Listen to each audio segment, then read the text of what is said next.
अरे दोस्तों, क्या हाल है, कैसे हैं। मैं हूं डॉक्टर ज़हूरुल इस्लाम शाहिद और आप देख रहे हैं मेरा चैनल होम्योपैथी एंड हेल्थ। प्यारे दोस्तों, इस वीडियो में मैं आपको बताऊंगा कि जानवर पीछा क्यों निकालते हैं, इसकी वजूहात और अलामात क्या हैं और इसका इलाज क्या है। मुकम्मल मालूमात के लिए पूरी वीडियो ज़रूर देखें। शुक्रिया। चलें शुरू करते हैं। प्यारे दोस्तों, पीछा निकालने का मसला उन जानवरों को होता है जो कि प्रेग्नेंट हों या प्रेगनेंसी के आखिरी मराहल में हों, यानी बच्चे की पैदाइश नज़दीक हो। प्यारे दोस्तों, इसकी बड़ी वजह वो पट्ठे और कनेक्टिव टिश्यूज़ हैं जिन्होंने रहम या यूट्रस को कंट्रोल किया होता है। इन मसल्स में कमज़ोरी या किसी डैमेज की वजह से ये यूट्रस का कंट्रोल छोड़ देते हैं और यूट्रस वजाइना में गिर जाता है।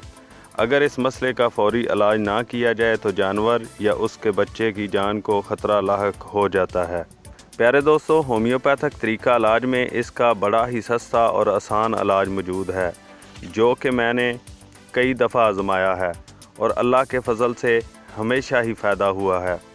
अगर आपके जानवर को ये मसला हो रहा हो तो फ़ौरन किसी बड़े होम्योपैथिक स्टोर से ये दवाई सीपिया 1000 ताकत में ख़रीदें और बला ताख़ीर इसके 10-10 कतरे मुतासरा जानवर के मुंह में या ज़बान पर दिन में 3 दफ़ा डालें। अगर अल्लाह ने चाहा तो आपका जानवर बहुत जल्द यानी 1-2 खुराकों से ही शफा हासिल कर लेगा।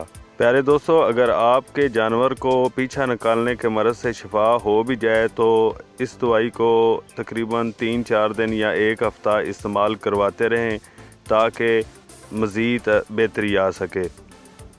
और अगर ये मर्ज़ थोड़ा लंबा होता है तो दवाई को चंद दिन मज़ीद देते रहें। तो दोस्तों, अगर वीडियो अच्छी और मुफीद लगी हो तो इसे लाइक कर दें और अपने दोस्तों के साथ व्हाट्सएप फेसबुक पर ज़रूर शेयर करें।